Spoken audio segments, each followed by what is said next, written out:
The autumn air at Ravenshallow Manor smelled of ripe apples and wet leaves, and the young woman who moved through the long grass beneath the orchard trees breathed it in, as if it were the last good thing left in the world. Her name was Vivienne Marchcroft, and she was 17 years old, and she had lived in the great stone house of the Duke of Ravenshallow for 11 months and 4 days. She counted the days the way some girls counted stitches, quietly, without telling anyone, because the counting was the only thing that kept her from running. She was not a servant. She was not a daughter. She was a ward, which was a word that meant nothing much and everything at once. Her father had been a country vicar with kind eyes and no money, and when the fever took him in the spring, the Duke had sent a black carriage to fetch her from the churchyard before the earth on the grave had even settled. She had not asked to come. The Duke had not asked her to want to. There had been a letter, and a will, and an old promise made between two men who had once been boys together at a school she had never seen. That was all. The orchard lay at the far edge of the manor grounds, past the yew hedges and the little stone bridge that arched over the trout stream. It was the one place on the whole estate where Vivienne felt she could breathe. The gardener, a slow old man named Mr. Purley, let her come and go there without troubling her with questions. He had shown her once, in July, how to twist an apple so that it came away from the branch without tearing the stem. She had watched his brown hands and thought, this is a kindness, and she had not forgotten it. Today the orchard was full of small sounds. The wind moved the highest branches with a soft, dry rattle. A crow called twice, far off, and then went silent. Somewhere in the tall grass, a beetle worked its way over a fallen fruit, and the smell of the bruised apple rose up sweet and heavy in the cool air. Vivienne stood beneath the tallest of the trees, an old pippin that Mr. Purley called the Queen of the Row, and she tipped her head back to look at the highest branches. There, near the very top, hung one apple that had been left behind. It was round and pale gold, streaked with faint red, and it caught the afternoon light like a small lantern. She had noticed it 3 days ago, and had not been able to stop thinking about it. It was, she told herself, only an apple. It was, she told herself, foolish to want a thing simply because it was high up and no one else could reach it. But the wanting had settled in her chest and would not leave. She looked around the orchard once. There was no one. Mr. Purley was down at the far end with his wheelbarrow, and the manor windows were too far away to make out any face inside them. She lifted her skirts to her ankles, tied the loose ends of her sash into a small knot at her waist, and set her hand against the rough bark of the pippin tree. The bark was cold. That surprised her. It bit at her palm through the thin skin, and she felt the small ridges of it press into her fingers as she gripped. She pulled herself up onto the first low branch, and the tree gave a small groan that was not quite a warning. She paused. It did not groan again. She kept climbing. Up she went, one careful hand after the other, one careful boot after the other. The leaves brushed her cheek and left small wet marks where the morning dew still clung. She could smell the sharp green scent of the crushed leaves, and, underneath it, the older smell of the tree itself, a smell like slow rain and honey. Her breath came a little quicker. She was not afraid. She was, she thought, almost happy. She had climbed trees as a small girl in the vicarage garden. Her father had watched her from the study window and had never once called her down. He had said on a spring evening long ago that a girl who could climb a tree could climb anything else the world set in front of her. She had remembered that, and she had believed it, and she had not climbed a tree since the day he died. The apple was closer now. 3 more branches. 2. She reached out, and her fingertips brushed the smooth, cool skin of the fruit, and she laughed once, a small startled sound, because she had not known she was going to laugh. That was when the branch beneath her foot spoke. It did not crack all at once. It made a slow, tearing sound, the the sound of a thing thinking about breaking. Vivienne froze. Her heart, which had been quiet, gave a hard, sudden knock against her ribs. She looked down. The ground was very far away. The grass looked soft from up here, but she knew the grass was not soft. She knew the grass hid the hard old roots of the pippin and the small stones that Mr. Purley had raked out over the years and never quite gotten rid of. She tried to shift her weight back toward the trunk. The branch spoke again, louder this time, a groan that ended in a small dry snap. Splinters lifted along its length like the bristles on a frightened cat. "Steady," she whispered to herself. "Steady, steady, steady." Her father used to say that word. He said it to nervous horses and nervous children, and, once, to his own hands as they buttoned his coat on the morning of a hard funeral.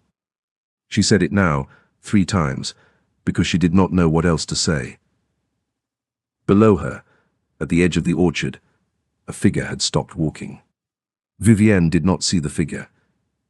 She saw only the branch, and the apple, and the terrible small distance between her boot and the trunk. But the figure had seen her. The figure had been walking slowly along the yew hedge, hands clasped behind her back, thinking of nothing in particular.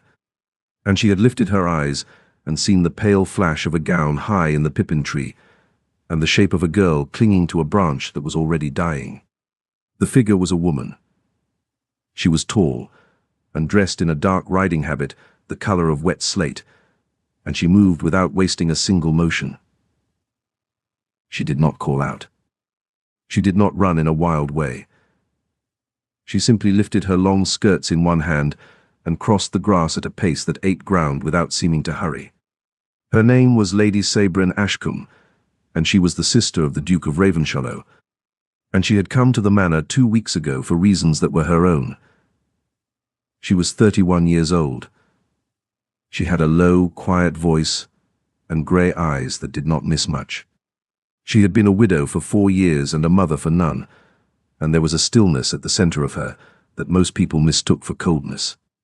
Vivienne had seen her 3 times at dinner and had been afraid of her each time, because Lady Sabrin looked at people the way a good doctor looks at a wound, gently and without lying. Now Lady Sabrin was under the tree. She looked up. She saw the branch. She saw the splinters lifting along its length. She saw the girl above, small and pale and holding still with a stubbornness that was almost admirable. "Do not move," said Lady Sabrin, and her voice, though low, carried up through the leaves as if it had been made for that purpose. "Do you hear me? Do not move." Vivienne heard her. She did not look down. She could not look down. She only nodded, one small tight nod, and the branch groaned again as if to punish her for it. Lady Sabrin was already moving. She stepped out from directly beneath the branch, which was the wrong place to stand, and she planted herself instead at an angle, 3 paces from the trunk. She measured the fall with her eyes. She measured the height of the branch, and the direction of its lean, and the way the girl's weight was shifting even now against her will. She did all of this in the time it took to draw one long breath. Then she looked up again and spoke, and her voice was different this time. It was very quiet. "Listen to me," said Lady Sabrin. "The branch will not hold. When it goes, you will fall toward me. Not away. Toward. Do you understand?" Vivienne's mouth was dry. She managed one word.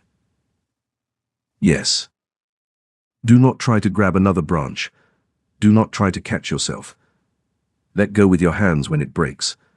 Let your body come down. I will be here." The words were plain. They were the plainest words Vivienne had ever heard in her life.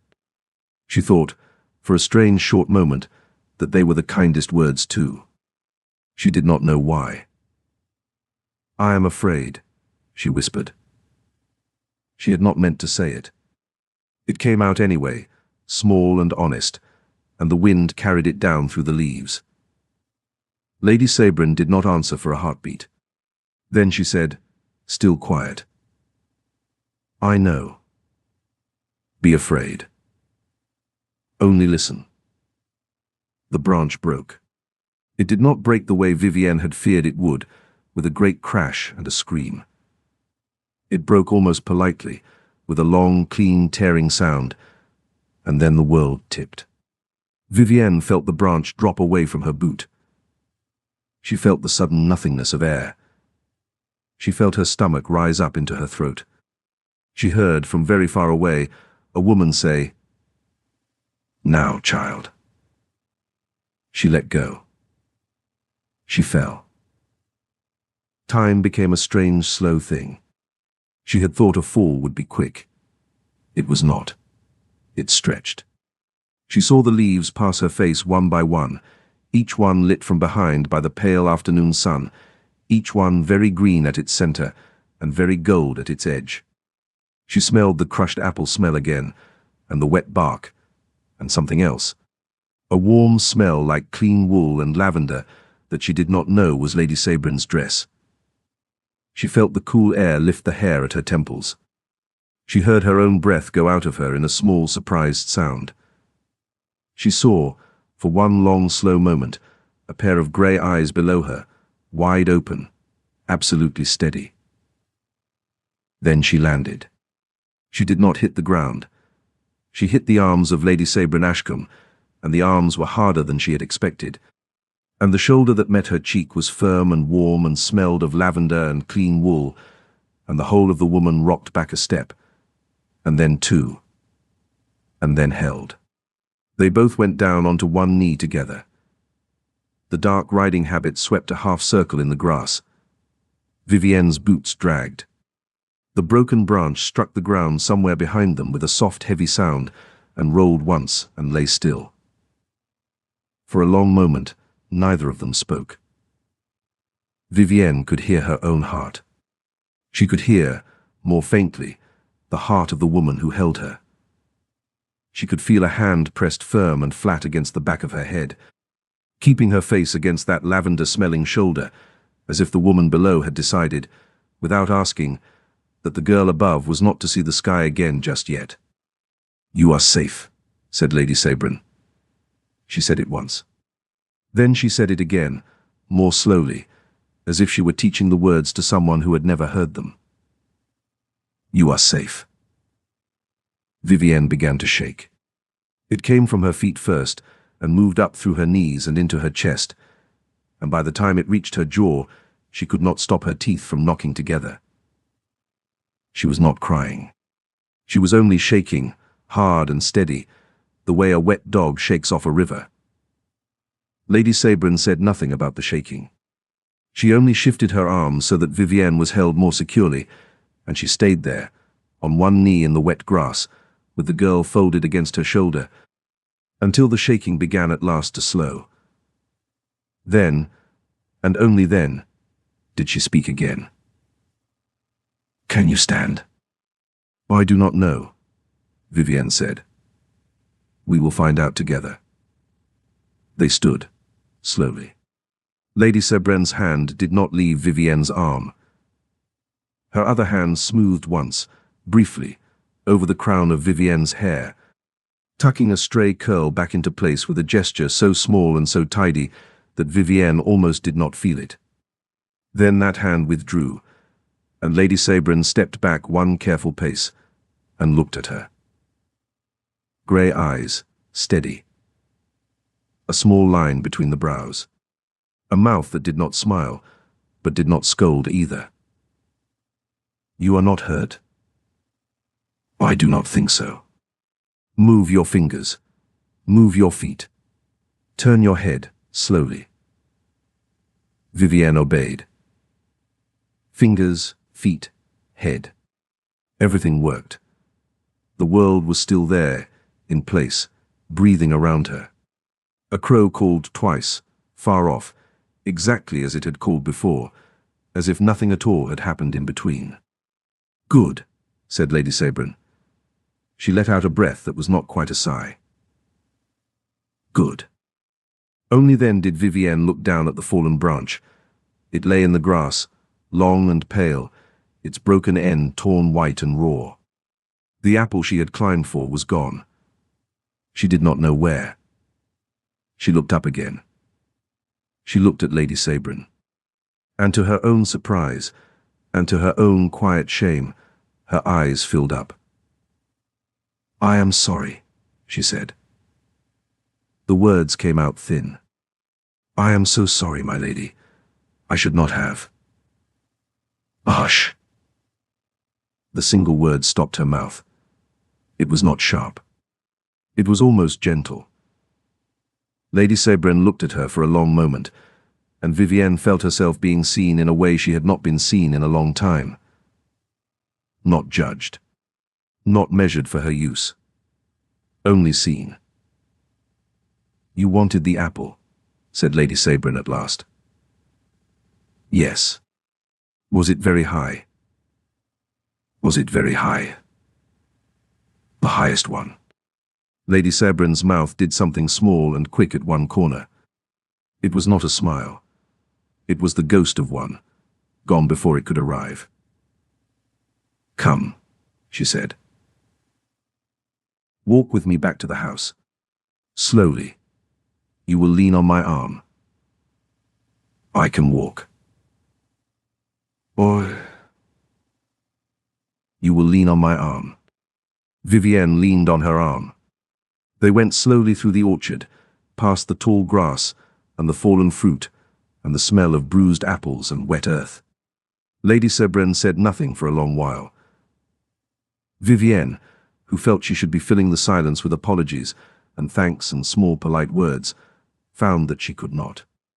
The silence between them was not empty. It was full of something she did not have a name for.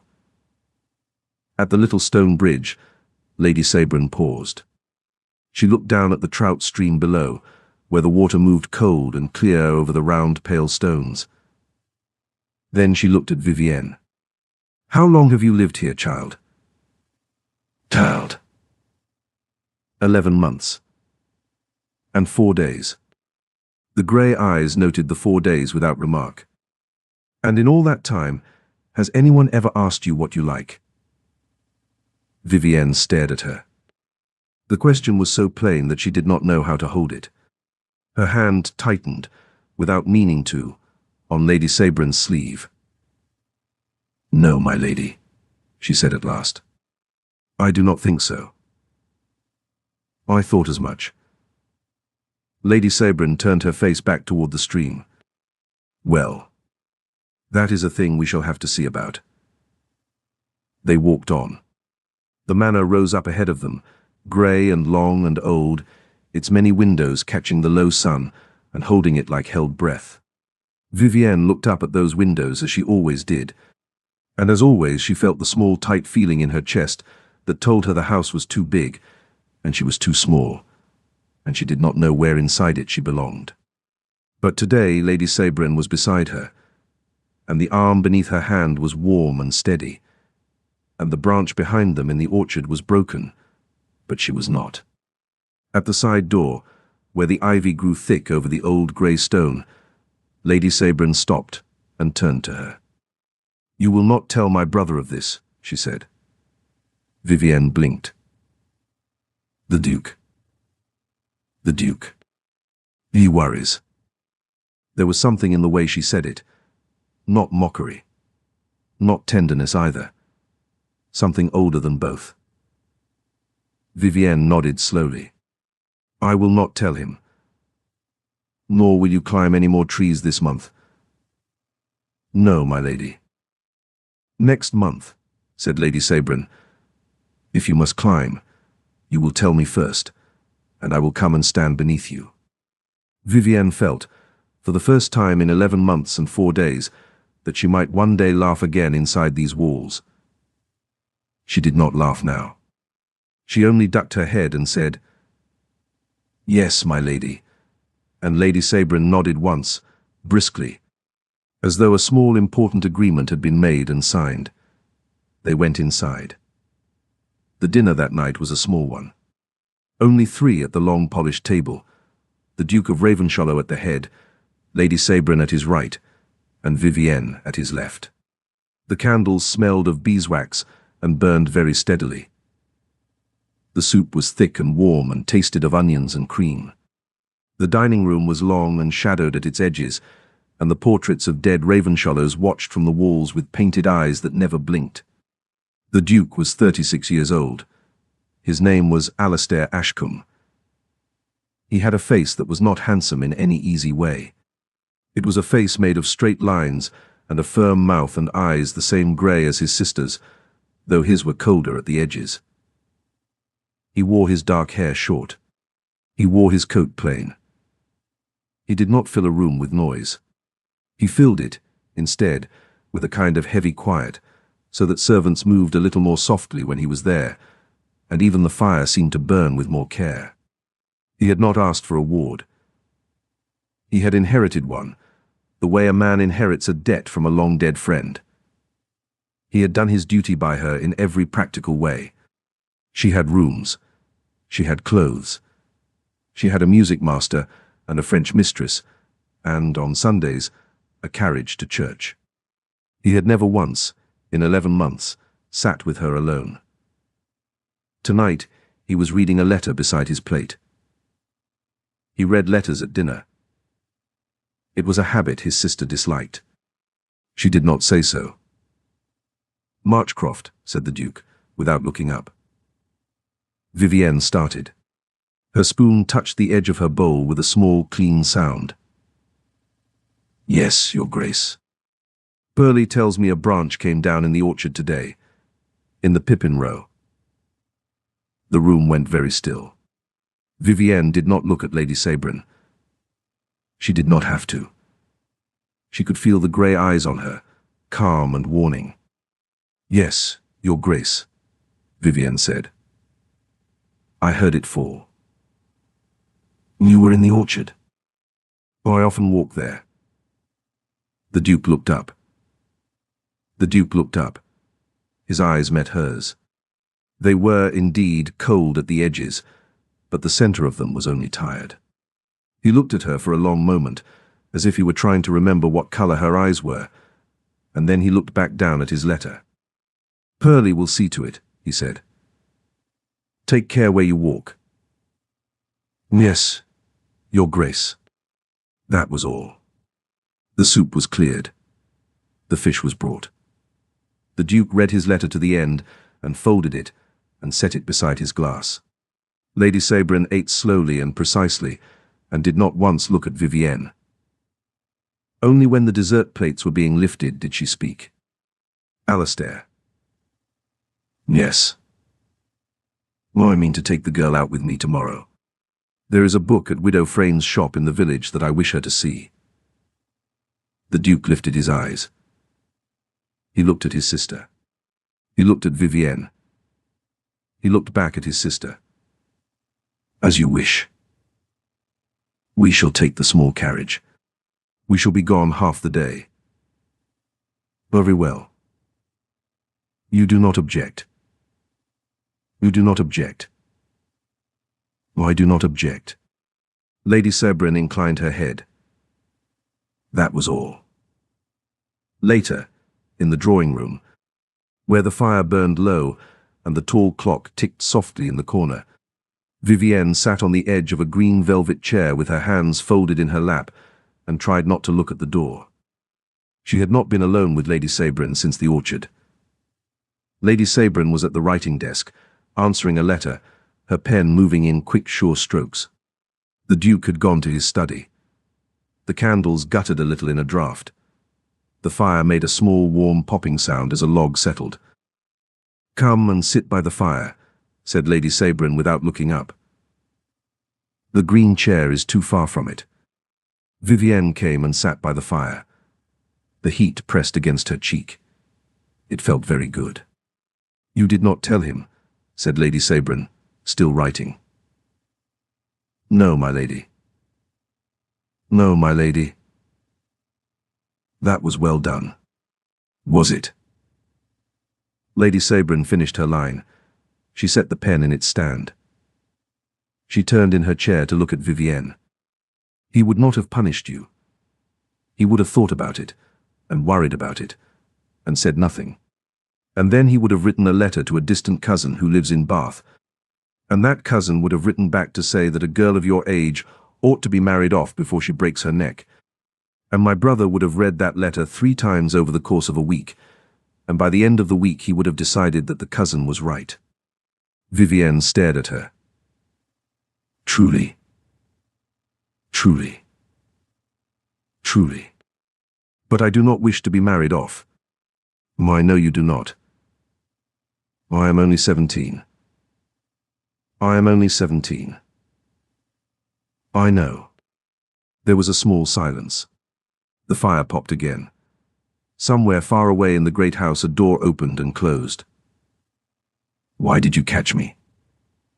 Vivienne asked. The question surprised her. It came out before she could stop it. Lady Sebren looked at her for a long moment. The grey eyes were very steady. Because you were falling. But you did not know me. Not really. We have hardly spoken. I did not need to know you to see that you were falling. Vivienne looked down at her hands. She said nothing. Also, said Lady Sebren, more quietly, I was standing there. And I could. And it seemed to me a very poor thing to be a woman who could catch a falling girl, and did not. Vivienne felt her eyes fill again. She blinked hard. I have not been caught, she said. In a very long time. No, said Lady Sebren. I did not think you had. The next morning they went into the village. The small carriage smelled of leather and horse, and the faint dry lavender that Lady Sebren carried in a little silk bag in her pocket. The road was rutted from the autumn rains, and Vivienne felt every jolt of the wheels through the thin cushion of the seat. She did not mind. Outside the carriage window, the hedgerows went by, gold and red and brown, and the small stone cottages of the village came into sight one by one. Widow Frayn's shop stood at the far end of the little high street. It was low and narrow, with small square panes of glass in the window and a wooden sign painted with the words books and maps in faded blue letters. Inside it smelled of dust and old paper, and the peppermint that the widow kept in a jar on the counter. The widow herself was a thin woman with white hair pinned up in a neat coil, and she rose from her chair when Lady Sebren came in and inclined her head with the exact right amount of respect. My lady. Mrs.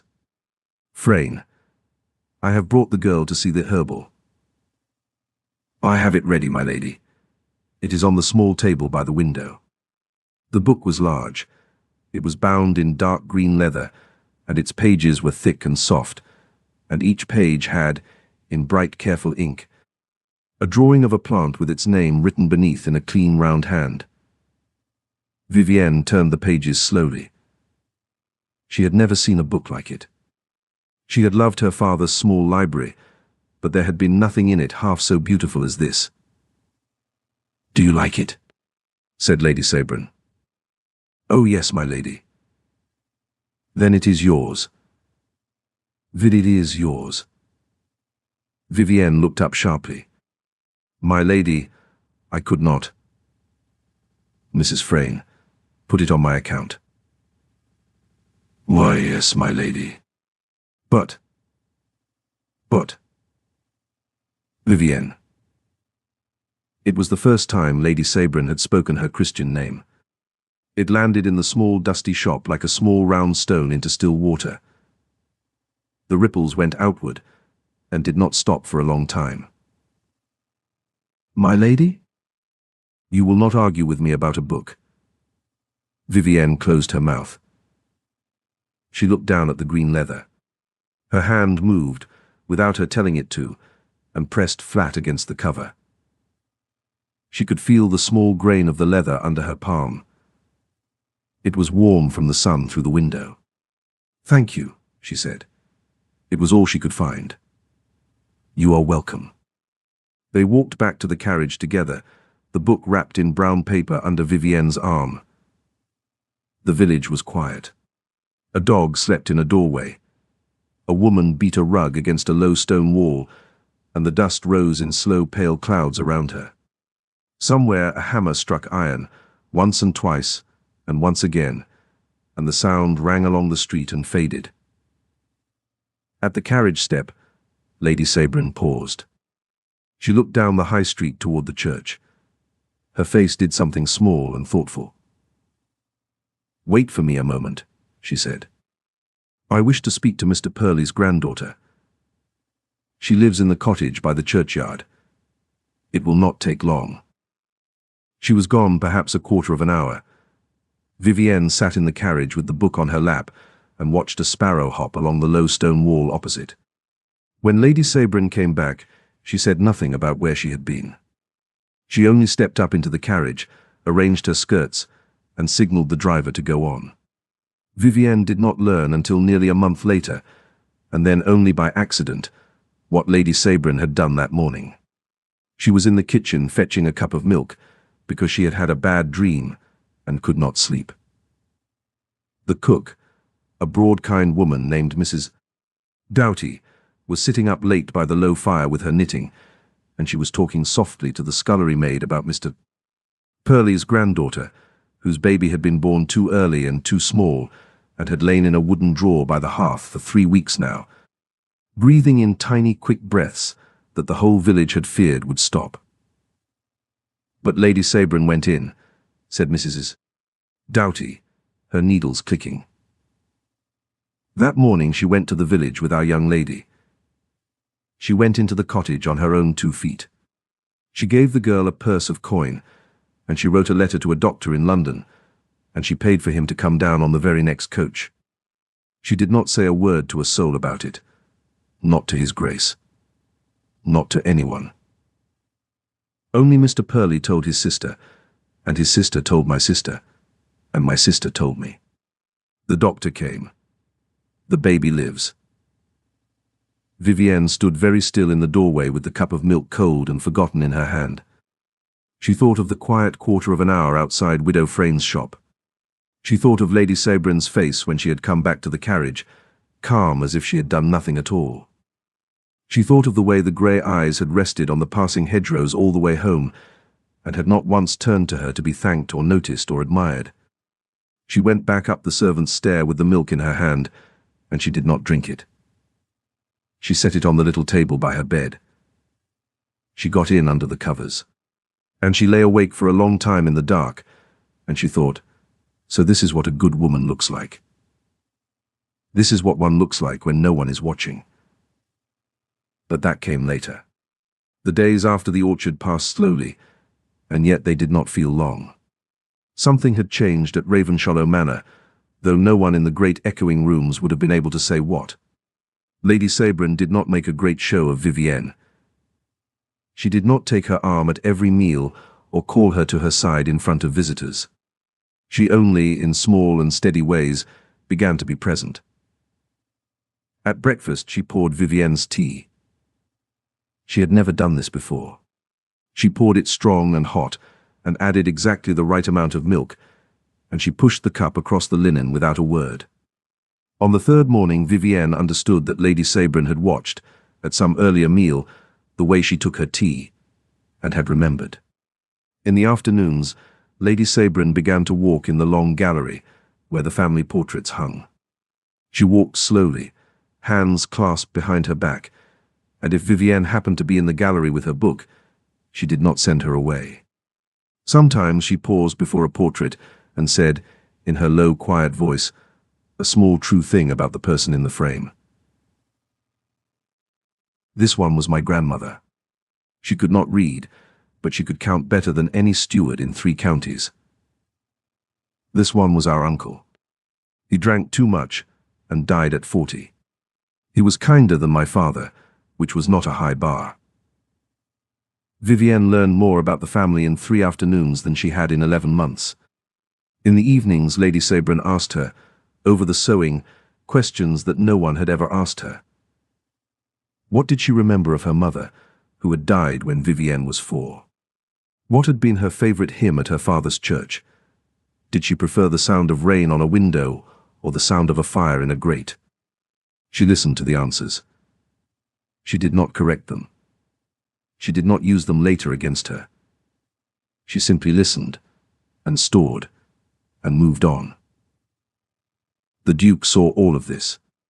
He saw it without seeming to see it. He was a man who noticed a great deal and said very little of what he noticed, and in this he was very much his sister's brother. He watched, from behind his newspaper at breakfast, the way his sister set the teacup down in front of the girl.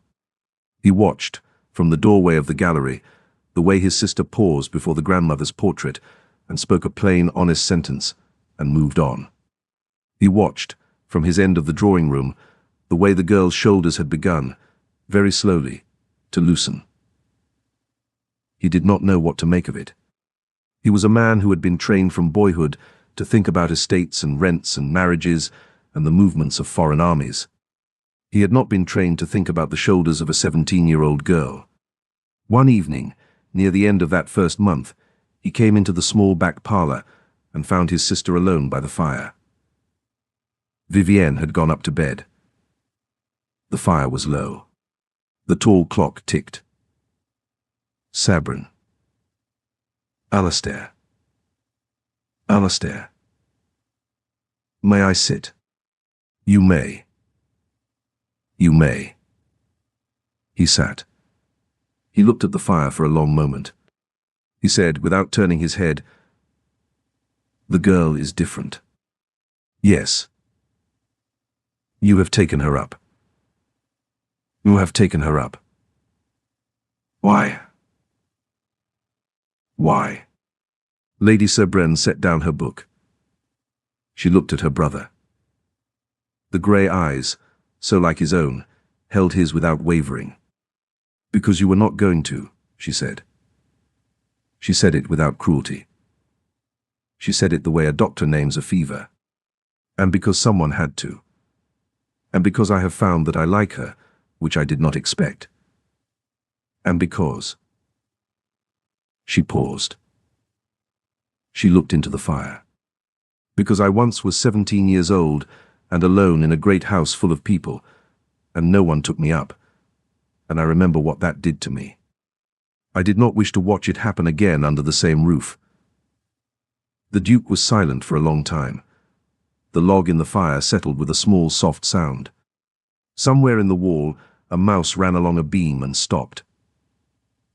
"I did not know what to do with her," he said at last. It came out low, almost as if it were a thing he had not meant to say aloud. "No. I know you did not. I meant no harm. No. I know you did not. I will try," he said, "to do better." "Yes," said Lady Sabrin. "I think you will." He rose. He set his hand, for a brief moment, on his sister's shoulder. It was the closest thing to an embrace that had passed between them in perhaps 10 years.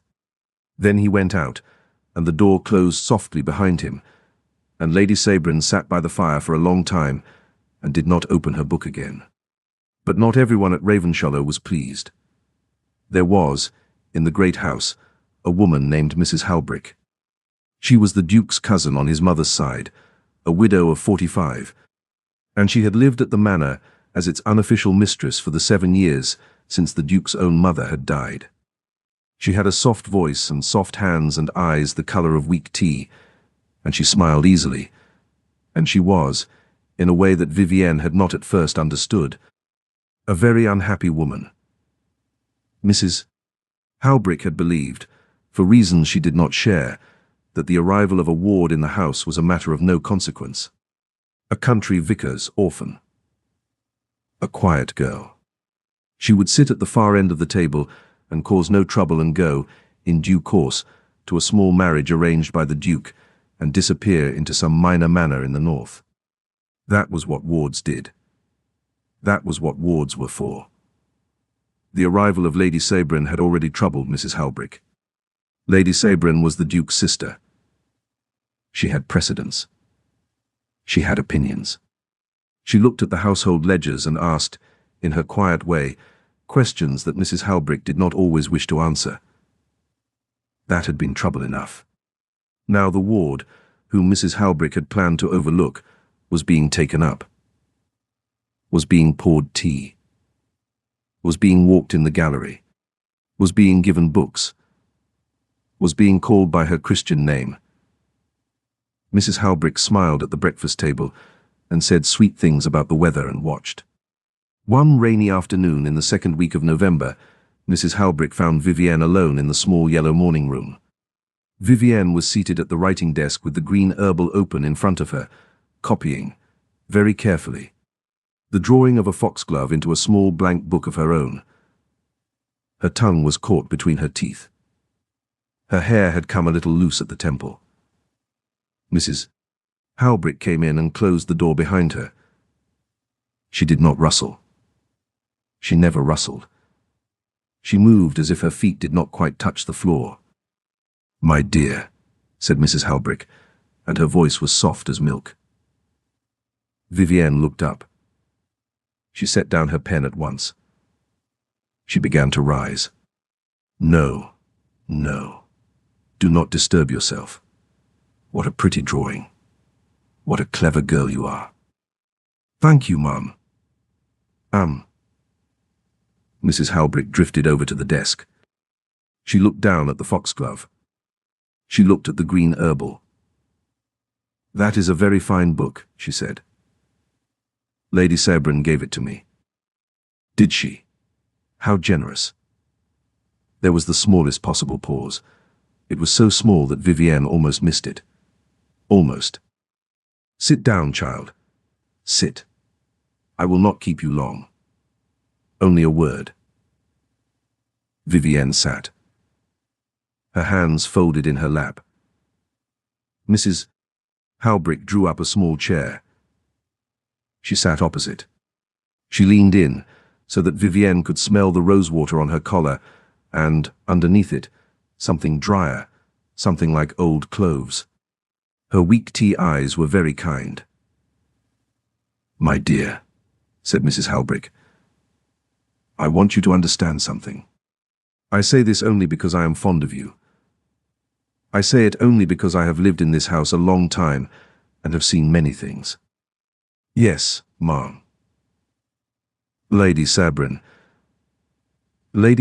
is a woman of great feelings that come and go.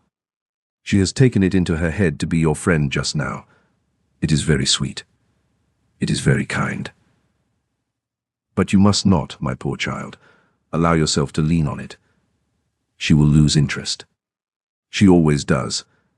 She lost interest in the poor woman in the cottage last spring, and the poor woman in the cottage was found in the river a fortnight later. She lost interest in her own husband, they say, and he died of a broken heart. She is not steady, my dear. She cannot be. It is not in her nature. And when she loses interest in you, as she will, as she must, you will have no one, because you will have made yourself unfit for the simple company of the rest of us. Do you understand? Vivienne did not move. The fire in the grate popped once. Mrs. Halbrick smiled. It was a tender, patient smile. "I say it out of love, my dear. Only out of love. I would not have you fall from a great height." That was the sentence. That was the one that landed. Vivienne felt it strike her exactly as she would have struck the ground beneath the pippin tree if the arms had not been there. She looked up at Mrs. Halbrick. She saw, for the first time, all the way to the bottom of the weak tea eyes. There was nothing there but a small, tired hunger. A woman who had held a small kingdom for 7 years and did not intend to lose it. Vivienne felt many things at once. She felt hot. She felt cold. She felt her heart begin the shaking that her whole body had done in the orchard. And she felt, underneath all of it, the memory of a firm hand pressed against the back of her head, and a low, quiet voice saying, "You are safe." She lifted her chin. She did not raise her voice. She did not tremble. "Mom," she said, "I thank you for your care. But I do not think you know Lady Sabrin as well as you believe you do. And I do not think it is love that moves you to speak to me this way." The tender smile did not move at once. It froze on Mrs. Halbrick's face for one strange second before it slid, slowly, off. What was underneath was not soft at all. It was the small, hard face of a woman who had been contradicted by a child. "You will regret speaking to me so, my dear," she said. Her voice was still soft, but the milk had gone out of it. "Truly you will." "Perhaps," said Vivienne. "But not today." "But not today." Mrs. Halbrick rose. She smoothed her skirts. She looked down at the green herbal on the desk, and for the smallest moment, Vivienne thought she meant to put her hand on it, and Vivienne thought she would break Mrs. Halbrick's fingers if she did. Then Mrs. Halbrick turned. She went to the door. She opened it. She left. The door closed with the tiny quiet click of a person who does not slam. Vivienne sat very still. Her hands were shaking. She looked at them and made them stop. She did not tell Lady Sabrin. She did not tell the Duke. She only, that evening, sat closer to Lady Sabrin at the fire than she had sat before, and Lady Sabrin, without looking up from her book, put out one hand and covered Vivienne's hand with her own for a long, steady moment, and then let go. The winter came on. The frost put its cold, white fingers over the orchard grass in the mornings. The pippin tree stood bare and black against the pale sky, and the place where the branch had broken showed as a raw, pale wound that Mr. Purley had rubbed with tar to keep out the rot. Vivienne walked past it often. She did not climb. She did, however, tell Lady Sabrin once, in December, that she had seen a robin in the highest fork of the pippin, and Lady Sabrin said gravely, "Then next spring we shall both go and look for its nest, and I shall stand beneath," as agreed. And Vivienne laughed. A real laugh. A real laugh. Small and clear, and it rang in the cold air and startled a crow off the yew hedge. The Duke heard the laugh. He was crossing the courtyard with his steward and a rolled paper under his arm, and he stopped for a moment at the sound. He turned his head. He looked toward the orchard. He saw his sister and his ward walking side by side along the frosty grass, the ward's arm through his sister's, and he saw the ward's breath rise up in a small white cloud around her laughing face. He did not smile. He was not a man who smiled easily. But something in the set of his shoulders eased, very slightly, and his steward, who had known him for 20 years, noticed it, and said nothing.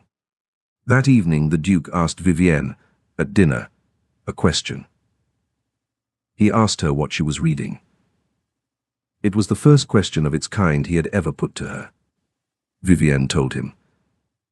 She told him about the herbal, and about the foxglove drawing she had copied, and about a page she had found on wild strawberries, and how they were supposed to sweeten the temper of anyone who ate them daily. She spoke, at first, in the small, careful voice of a girl who expected to be interrupted. She was not interrupted. The Duke listened. He asked another question. She answered it. He nodded. That was all. But it was more than had ever passed between them, and both of them knew it. The trouble with Mrs. Halbrick came, at last, on the night of the Christmas Eve dinner. It was a large dinner, by Ravenshallow's quiet standards. 12 at the table. The vicar and his wife. The old squire and his son. 2 cousins from Wiltshire. A dry, thin bishop with a laugh like a squeaking hinge. Mrs. Halbrick, of course, at the Duke's right, in her place as she saw it. Lady Sabrin farther down, calm and grey-eyed, watching. Vivienne at the far end of the table, in a pale blue silk that Lady Sabrin had ordered for her without asking, because Lady Sabrin had a way of ordering things without asking. The dining room was full of light, candles down the whole length of the long table, silver reflecting the flames. The smell of roast goose and chestnut stuffing and warm brandy. Somewhere behind the door the servants moved with careful, well-trained feet. Mrs. Halbrick had been drinking a little. Not much. Enough. She had watched, all through the soup and the fish, the way the Duke's eyes moved down the table toward Vivienne. She had watched the way Vivienne, in her pale blue silk, spoke shyly to the vicar's wife, and how the vicar's wife laughed and touched her hand. She had watched the way Lady Sabrin, from her place, glanced now and then at Vivienne with the small private satisfaction of a woman who has planted a garden and seen the first bloom. Mrs. Halbrick had had enough. At the pause between the meat and the sweet, when the servants had gone out and only the family and the guests remained, and the fire in the great hearth burned high and hot, Mrs. Halbrick set down her glass. She smiled the milky smile. She raised her voice, only a little, only enough to reach the far end of the table. "My dear Miss Marchcroft," she said. "How well you look tonight. Quite the little lady. One would hardly know you had spent the summer scrambling up trees like a village boy." The room did not go silent all at once. The bishop laughed his squeaky laugh, thinking it a joke. The old squire looked up, mildly puzzled. But then the laugh died. The bishop's eyes went from Mrs. Halbrick to Vivienne and back, and the smile went off his face. The vicar's wife set down her fork with a small, careful sound. The two cousins from Wiltshire glanced at each other. And then the room did go silent. It was the kind of silence Vivienne had felt only once before, in the orchard, in the moment between the branch breaking and the ground. It was long. It stretched. Every small sound became large. The tick of the tall clock in the corner. The soft settling of a log in the fire. The tiny brush of a sleeve against a plate. Vivienne's hand, holding her glass, was steady. She was surprised by that. She looked at Mrs. Halbrick down the long shining length of the table. 12 pairs of eyes were on her. She could feel Lady Sabrin's grey eyes among them, very still. She set her glass down. She smiled a small, quiet smile. She spoke. "I did climb a tree, ma'am," she said. Her voice was clear. It carried without effort. "In September. There was a very fine apple at the top, and I wanted it. The branch gave way beneath me." The bishop's mouth opened. Nobody spoke. "I should have fallen." Vivienne went on. "It was a great height. But Lady Sabrin was passing through the orchard. She saw me. She called to me not to be afraid. She stood below, and she caught me as the branch broke." She turned her face toward Lady Sabrin. She did not smile now. She only looked at her, and Lady Sabrin looked back. "She caught me," said Vivienne, "before I hit the ground. She held me. She told me. She told me that I was safe. And she has told me, in 100 small ways since, that I am safe still. I do not think, ma'am, that scrambling up a tree is the shameful thing in that story." The bishop drew in a small breath. The vicar's wife pressed one hand flat over her heart. The old squire, who was a plain man and easily moved, wiped his eyes with the corner of his napkin and did not care who saw. Mrs. Halbrick's face was very white. At the head of the table, the Duke of Ravenshallow set down his knife. He did it slowly, and the small, clean sound of the silver against the china was the loudest sound in the room. He looked at his sister. His sister did not look at him. Her eyes were still on Vivienne. Something had happened at the corners of her mouth that was almost a smile, and almost not. Then the Duke looked at Mrs. Halbrick. He looked at her for a long moment. His face did not change. It did not need to. "Cousin," he said. His voice was very quiet. "You will apologize to Miss Marchcroft, and to my sister, and you will do so now." The word now sat on the table like a stone. Mrs. Halbrick opened her mouth. She closed it again. She looked around the table, from face to face, and she found no help anywhere. "I meant no. You will apologize." The room waited. The clock ticked. Mrs. Halbrick lifted her glass, set it down again, and finally, in a voice that had gone thin and trembling, said, "I beg your pardon, Miss Marchcroft. I beg your pardon, Lady Sebren." I spoke without thought. "You did not," said the Duke, still quiet. "You spoke with a great deal of thought, but your apology is accepted for tonight." He turned then, and he looked all the way down the long table at Vivienne. He did not smile. But his eyes, which had always been cold at the edges, were not cold now. "Miss Marchcroft," he said. "I did not know.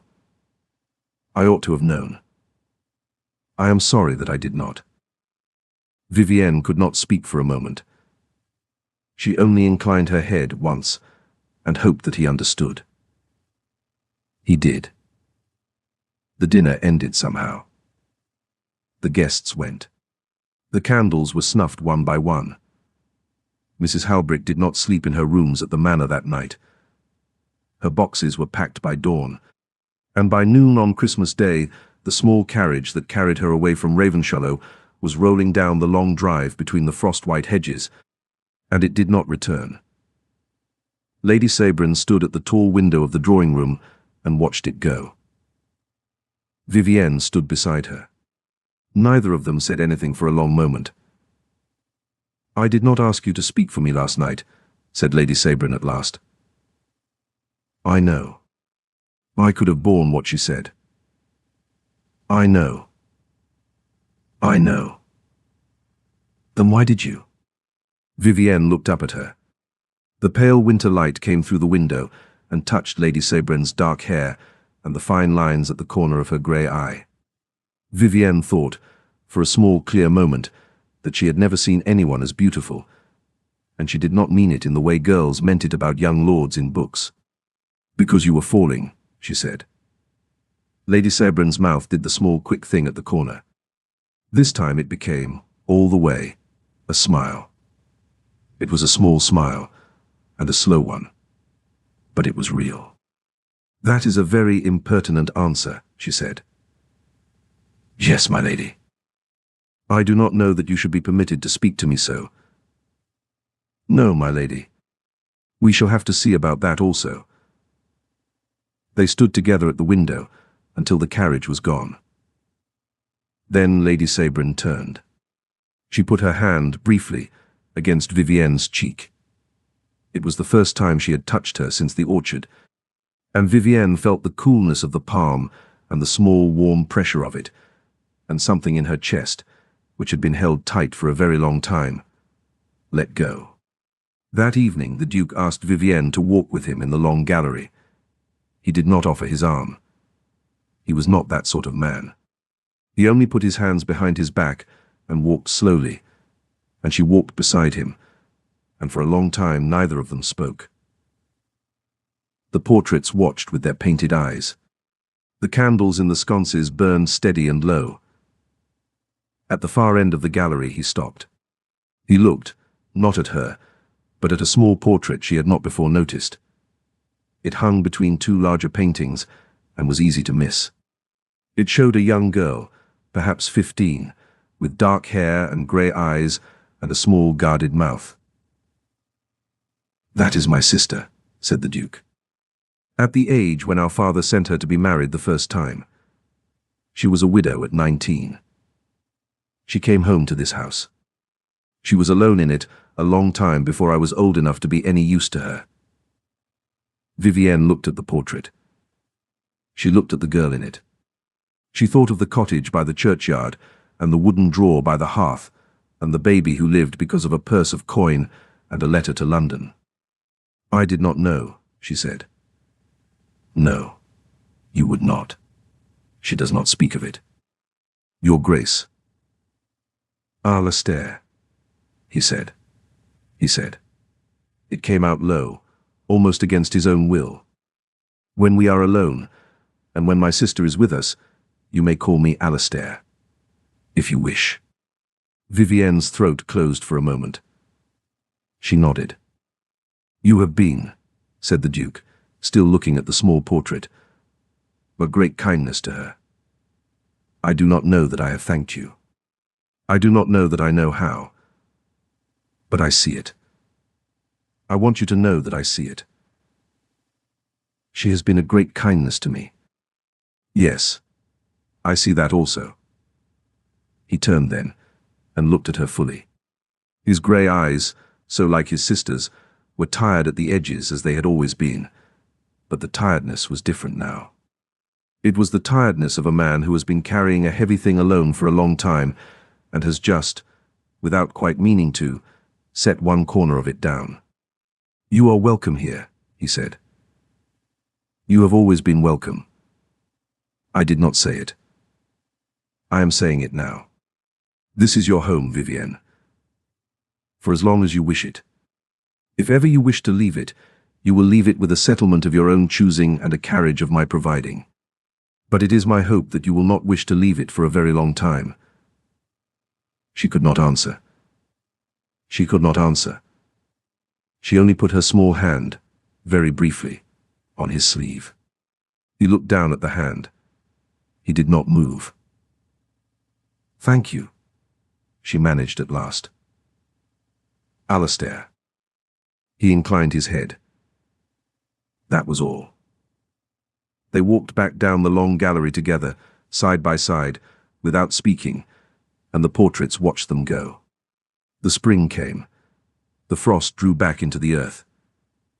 The pippin tree in the orchard put out small pale buds along its black branches, and one bright morning in April, a robin did indeed build a nest in the high fork, exactly where Vivienne had said. Lady Sabrin and Vivienne walked out together to look at it. They did not climb. They stood in the grass beneath, and Vivienne pointed up, and Lady Sabrin shaded her grey eyes with one hand, and the wind moved through the leaves with a soft new sound.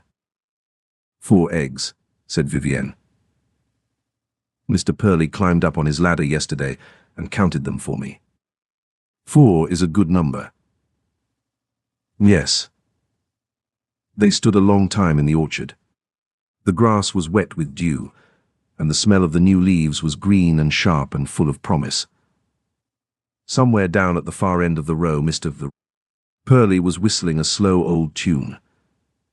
A bee moved past them, heavy and gold, and disappeared into the pink of a blooming plum.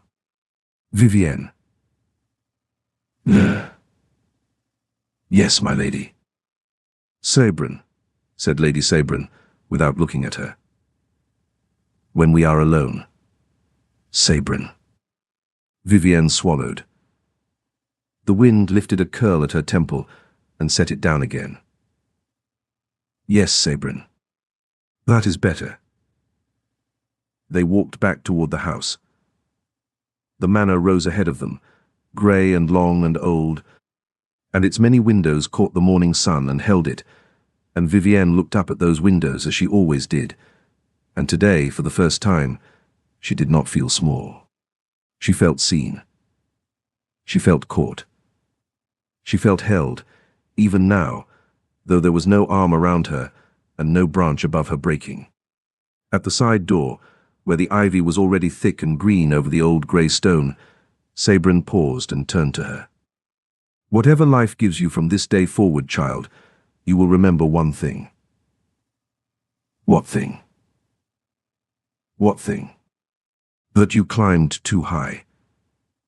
That the branch broke. That someone was standing below." Vivienne looked up into the steady grey eyes, and she thought of the slow, long fall through the golden leaves, and the smell of lavender and clean wool, and the firm hand pressed against the back of her head, and she said, quite simply, I will remember. And she did, all the long good years that followed, in a house that had at last become a home, beneath a tree that stood green again against the sky.